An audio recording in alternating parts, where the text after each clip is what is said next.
Mars, the next giant leap of humanity.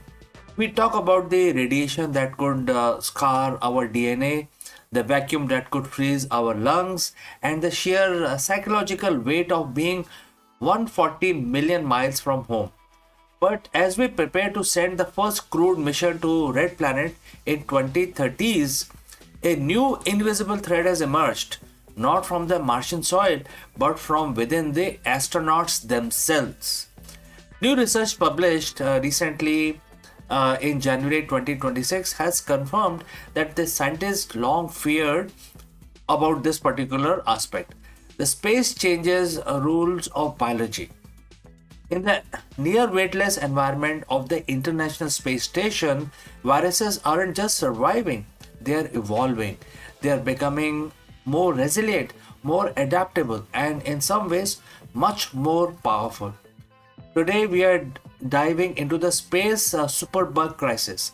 We look at the groundbreaking ISS study that's changing everything we know about the viral potency and why the journey to Mars might just be a 3-year trip in a high-tech petri dish.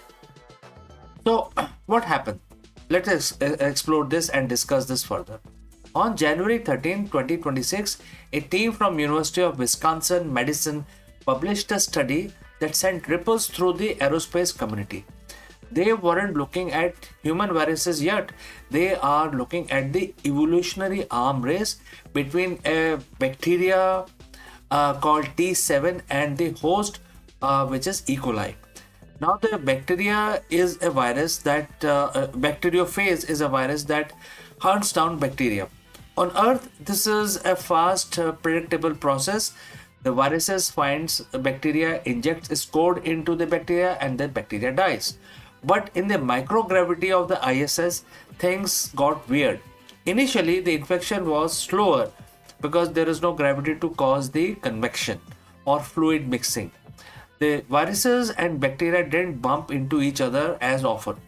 They essentially just drift. But here is a kicker. Once the infection finally took hold, the viruses don't just reproduce, they adapt. The study found that the space-borne viruses developed de novo mutations, genetic changes that have never been seen on Earth. These mutations made the viruses significantly better at binding to the host. They become specialists in harsh, stressful environment of the orbit. To understand why this is a threat to the Mars crew, we have to look at the physics of the air. On Earth, when you sneeze or cough, gravity pulls the large particle droplets to the ground in seconds. In microgravity, they don't fall. The study from the late 2024 modeled this behavior, and the result was terrifying. In space, a 10 micrometer particle, the kind that carries respiratory viruses, can remain suspended in the cabin for almost 16 years. On Earth, the same particle would settle in 8 minutes.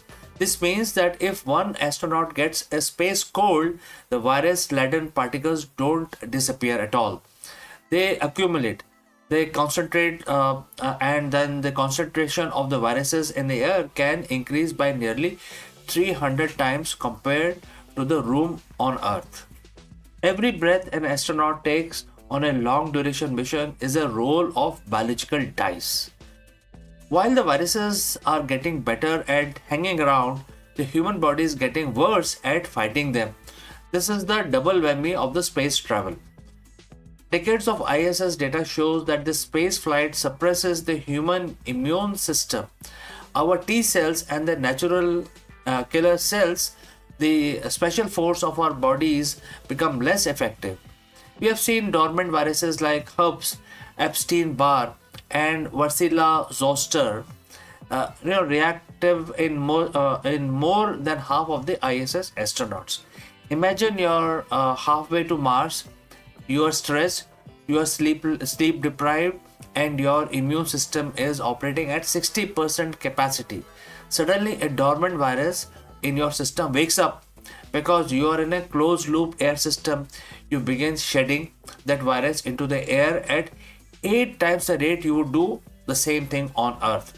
And because of the physics we just mentioned, the virus stays in the air for years. You aren't just sick, you're turning your entire spaceship into a viral hot zone. This brings us to the ultimate concern for the Mars 2030 mission. On the ISS, if an astronaut has a medical emergency, they can be brought back to Earth in less than 24 hours. In fact, just this month and in January 2026, we saw the first ever medical evacuation from ISS for a crew member. But on a mission to Mars, there is no abort button.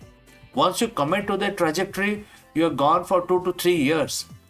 If a virus mutation into something more potent, something that can bypass our standard vaccines or resist our antivirals, the crew is entirely on their own. We are talking about the possibility of the space pandemic inside a titanium tube millions of miles from the nearest hospital. This is the biosecurity is very important and number one priority for deep space mission. NASA is looking into real-time AI-driven genomic sequence to monitor the air for mutations and microbial mapping to track how hitchhikers, bacteria, and viruses are evolving on cabin surfaces. But it's not all bad news. There is a silver lining as well to this 2026 ISS research. By studying how these viruses become powerful in space, scientists have discovered how to use them against our enemies on Earth. The UW medicine team took these space hardened viruses and tested them against the drug resistant superbugs back home. They found that the mutations acquired in microgravity actually allowed the viruses to kill antibiotic resistant bacteria they couldn't kill before. In a strange twist of fate, the same evolution that threatens our astronauts might provide the key to curing some of the Earth's deadliest infections. Space is hostile frontier, and we are learning that the smallest threat might be the most dangerous. But as we push towards Mars, we aren't just learning how to survive in the stars. We are learning how to be better and survive better right here on Earth as well. The invisible threat is real, but so is our resolve to overcome it. And therefore, this is an important thing to remember, friends. If you found this deep dive into space medicine fascinating, hit the subscribe button. Let me know in the comments. Would you risk a 3 years mission to Mars, knowing a space superbug could be your co-pilot? Do let me know in the comments below. Thanks for watching, and I will catch you again in the next one.